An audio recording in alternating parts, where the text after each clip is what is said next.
What's up, guys? Welcome back to Finance to Fly. My name is Luke and I'm here to help you elevate your travel while minimizing your spending. Today we are going to be reviewing the newly refreshed AmEx Business Platinum card, and let's jump in.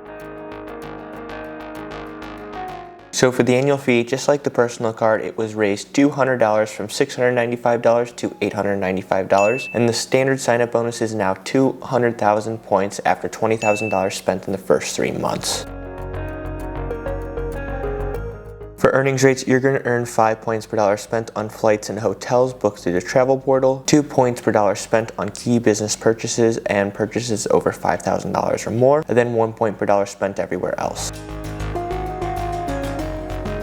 So for the benefits, before this card was refreshed, a lot of them did overlap with the personal card. That is not the case anymore. I mean, still you do get a lot of overlap. Once you get outside of the travel, it is completely different than the personal card. But some things do stay the same. You're going to get lounge access to both Priority Pass and the AmEx Lounge Network, a $600 Fine Hotels and Resorts credit, which is $300 biannually. You're going to also get those Fine Hotels and Resorts perks. You'll get a $200 airline fee credit, the $209 clear credit, the $220 TSA pre-check / global entry credit. You're going to get $200 in Hilton credits, which is $50 per quarter. And then you're going to get a 35% back points rebate on any points purchases through the travel portal if you're selected at airline. So say you select United for that $200 airline fee. If you book a United business class ticket through the AmEx travel portal, say for 500,000 points, you're going to get 35% of those points back in the form of a rebate. Then on to the more business style credits, you're going to get up to $1,150 in Dell credits. The first $150 is on them, and then you have to spend $5,000 with Dell, and then you'll get a $1,000 statement credit back. For Adobe, you're going to get a $250 credit, but you have to spend $600 with them to get that. And then Indeed, you're going to get that $90 per quarter credit, so a total of $360. And then lastly, the wireless credit stays the same of $10 a month or $120 total. And then probably one of the better perks of this card, after $250,000 spent, you're going to get a $2,400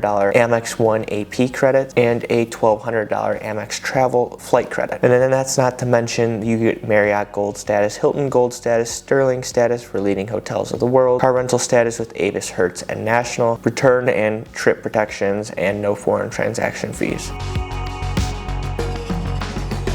So what is this card worth after all those credits? And well, I wanted to really keep it similar to the personal, but it's kind of different than the personal because a lot of those credits, you have to spend more money than you'll actually make with the statement credit. And that's where this card comes in. You're going to get that Fine Hotels and Resorts $600 credit. Should be pretty easy to use, kind of like the personal card. If you do book through your travel portal, get those 5 points per dollar spent. Take advantage of this, you'll get $300 back. Then you'll also get $200 airline credit. That's going to be pretty easy to get. Clear, TSA pre-check / global entry, kind of up to you. In Hilton, it's $50 per quarter. If you happen to have Hilton as your hotel choice, it's going to work out for you. If not, oh well. And then we move on to the business style credits. I was going to do a kind of column like you normally do on the right side, but with these credits, you have to spend money in order to get them. You're only going to get the $150 from Dell, you're going to get the $360 from Indeed, and then $120 wireless credit in terms of value. Of course, those can be pretty much free values. In order to get some really good cash back and money on this card, you're going to have to spend money. In order to get $1,000 back on Dell, you have to spend $5,000. In order to get $250 back with Adobe, you have to spend $600. And then not to mention, if you spend $250,000, you're going to get $2,400 in Amex One AP credits and $1,200 in the travel portal. And that's where I kind of come down to the value of this card. It really depends on what your business is spending right now. And of course, that fluctuates between each business. Maybe your business is hiring this year, maybe it's not next year. You'll use the Indeed credit for 1 year, you'll use it for 1 quarter, you'll use it for 4 quarters. It's a very complicated situation where I can't really give you a good value because your situation is different than everyone else's. In total, Amex does value these credits at over $3,500, and honestly, if you can get up to $250,000 spent, you're going to get more like $6,000 or $7,000 worth of value out of this card. Of course, you do have to spend a lot with them. And I feel like I am leaving this on a cliff note, and that is because I will come back to it after we do the redemptions right now, talk about it, how my thoughts and where I think this card is great for.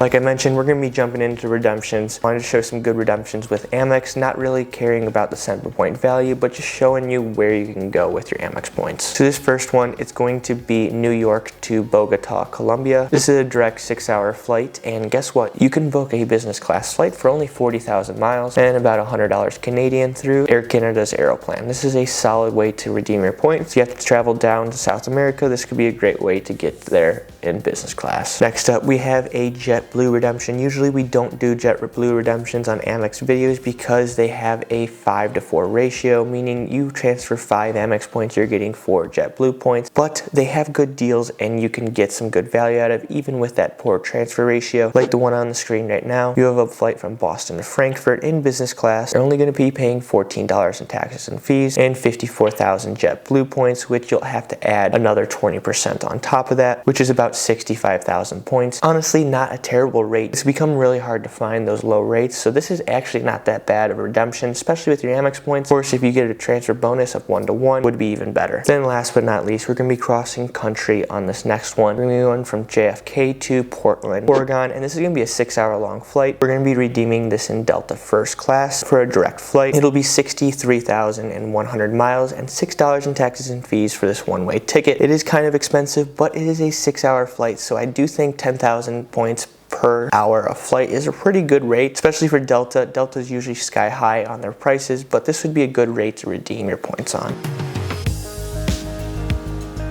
So now on to my thoughts and who I think this card is for, and kind of continuing on where I value this card. Originally, when this card was not refreshed, it was decent to get if you had a super small business and you were able to get this card and kind of use it to get most of the credits, get the value, get the sign-up bonus, then close the year after. Now it's very difficult to do that. I know a lot of people do buy supercomputers and a lot of stuff from Dell, but $5,000 worth just to get $1,000 back. I don't think I'd buy a computer just to earn $1,000 back in terms of a statement credit. I'd only buy a computer if I need to, and a $5,000 computer is a lot. Sure, you can spend on Dell a lot of other things, but it seems like this card is very, very, very geared towards businesses right now, and if you cannot use the business credits, you're not going to really make it out on the annual fee, which is something I like. They could have piled all these credits in here that made it better, so that you could both have this and the personal card and they'd be super similar, but this one has been geared towards extremely towards businesses. You have the Indeed credit, which businesses can use because it can come in handy when you have to hire people. The wireless credit, it's about $10 a month. I don't think it's going to be the biggest credit, but it's a nice bonus if you have business phone lines or you need to have a business phone line, or if you need to have an employee phone or whatnot. The Adobe credit, a lot of times businesses are going to need to use Photoshop and stuff like that. This goes towards a yearly subscription for the Adobe Suite. Of course, you're not going to get that full value because you're not getting a credit for Adobe Suite. You're just getting $250, so this could be used for that. And then the Dell credit, obviously you get the $150, but really it changed from the $200 biannually to $150 annually plus $1,000 credit after $5,000 spent. The Adobe credit, same thing. It changed from just getting a credit to you have to actually spend more money than you'll actually get with the credit. Of course, you have the $250,000 spend threshold where you get about $3,600 in credits, and that's kind of where I think this card is the make it or break it for businesses. The Dell credit, sure, you can probably use it every year if you have a decent sized business on getting computers, upgrades, stuff like that, but you're still spending $5,000 to only get $1,000 back. The Adobe credit, that's pretty easy to get. It just makes a discount on what you have to already spend. Indeed credit just goes towards hiring new people, and the wireless credit goes towards a phone line. The airline fee is great, and if you do have employee cards, it's even better. You'll probably earn that back pretty quickly. The Fine Hotels and Resorts credit, it's honestly going to be a hit or miss. If you are the owner of the company and you do book through Amex Fine Hotels and Resorts, you'll get $300 back towards that booking in a luxury hotel, remind you. And I don't think a lot of businesses are going towards luxury hotels right now just because the economy is not that hot, where business owners and employees can be spending $600-700 a night at least on a hotel, the Amex Fine Hotels and Resorts program, because you do have to stay a minimum of 2 nights, and usually these hotels are expensive. Of course, in Europe you're going to get a little cheaper hotels, but in the US you're going to be spending at least $500 a night unless you have a very lucky room rate. And so that kind of brings me to where I'm at. If you can spend those business credits and get those back because you already are spending at those places, it's a bonus to have this card. And the biggest bonus and biggest reason to have this card is that $250,000 spend threshold. You're gonna get $1,200 flight credit and that $2,400 Amex One AP credit. Both those give immense value, more than the other credits all are combined, and that's where kind of this card is made for. You can get good value if you don't spend the $250,000 a year. You're a small business, you probably aren't spending that much on a credit card, so you probably are not going to get those credits, but you can get the other credits. You have to spend for them, but it just helps your business keep some cash in. On the other hand, if you spend over $250,000,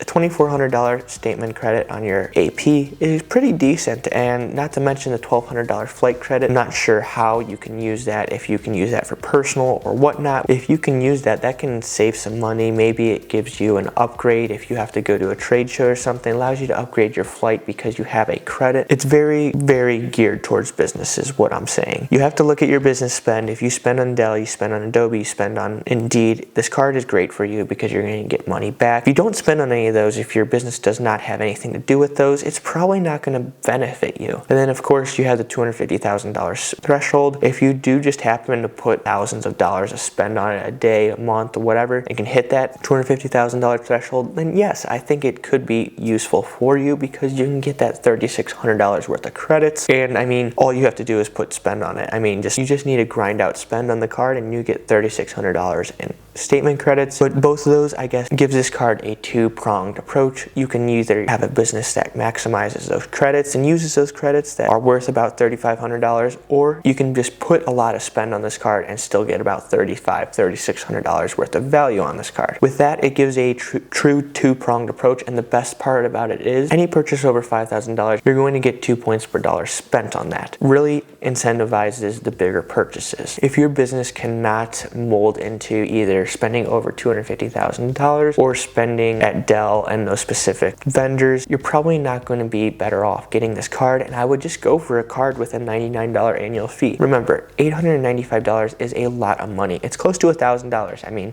be getting a card that has a $900 annual fee, you better be getting more than $900, and you better be getting at least double in that in value just to make sure you are making up for the $900 on an annual fee of a card. This card underwent a lot of changes from when it was before the refresh, and if you had to ask me what the main difference is now, this card is geared towards businesses and you can't really hold it without having a business, because with the Business Platinum prior to refresh, you could actually get it, have a super small business. Say you're doing DoorDash or Uber or something like that, you could get this card and you could honestly pay the $695 annual fee, earn 150 to 300,000 points with a sign-up bonus, and then you could get some of the credits like the $400 worth of Dell credit, the $200 airline credit, Uber credits, but mostly the $200 Dell credit, and you could have tripled or double dipped, get your annual fees value out of it and dip out of the card. Now you're going to need to spend money on this card in order to get more than the annual fees worth. So wrapping things up, I want to hear what your thoughts are in the comments down below. Do you have the Amex Business Platinum? What surprised you on the refresh? What are your thoughts on the card in general? Let me know down in the comments below, and if you could hit that like and subscribe button, it would be greatly appreciated. Until next time, have a great day.